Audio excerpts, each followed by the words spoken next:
kungurunani rw'amakoperative niryo soko giterambere rirama ni naco gituma abarongoye abandi mu makoperative yose asanzwe akorera muri komine ya Mukaza bahuriye hamwe muri kuri wa gatatu mu ruganda rwo gukarisha ubwenge mu vyerekeye ingene amakoperative n'ubutunzi bwayo bitunganywa. Inyuma y'ugo ruganda rero bipfuza kwemeranya kuba ku runani ruhurikiye mu makoperative yose akorera muri iyo komine. Bakaba bipfuza kandi gukorana n'ayandi makoperative ico bita partenariat mu rurimi rw'igifaransa na cane akorera hagati mu gihugu akora uburimyi n'ubworozi. Muri kazoza ka hafi twifuza yuko habaho urunani rw'amakoperative yose akorera muri no komine kugira ngo rube urwego rukorana na komine rufise inguvu rujeje kudufasha gukwirikirana ku munsi ubutunzi bw'amakoperative batwereka ati ikoperative irikwe iratera imbere iyi nayo biriko birayigora iyo biriko birayigora ntiturindire yuko irindira kuzohava itembagara ahubwo tuyifasha hakiri kare kugira ngo ishobore kuzamuka.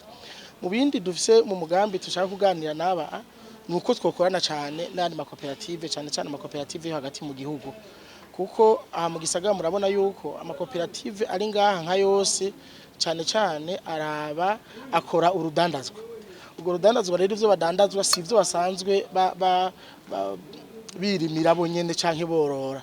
Dushaka rero gukorana n'amakoperative yo mu makomine ya ruguru turiko turarondera amakomine yo bafise amakoperative twavuga yuko ateye imbere kandi afise umwimbu ukwiye kugira ngo bagiriranire imigenderanire nino komine yacu biciye muri amakoperative kugira ngo dushobore kubafasha kudandaza biriya vyimburwa basanze bimbura muri ari amakoperative yabo. Bifuza kandi ko ayo makoperative aje ku rundi rwego rwo guhingura ibifungurwa mu buryo bugezweho.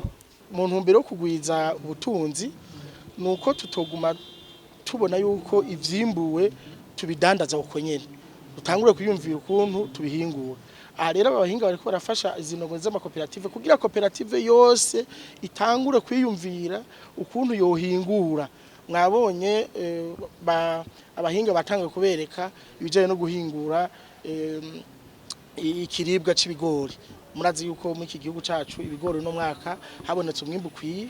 Dushaka rero yuko muri amakoperative yacu hagira ikoperative ivuga iti je ndabona yuko nshobora guhingura ibigori, ndabona yuko nshobora guhingura ifu y'ubuyi kugira ngo abana babifungure kandi bihingurwe mu buhinga bugezweho kandi bufasha ko amagara y'abantu aguma ateye imbere. Ugo ruganda ruzomara imisi 2 bakaba bizeye ko ruheze abazoba bitavye bose bazoba bafise ubumenyi bukwiye bwo gushobora kwitunganiriza neza amakoperative.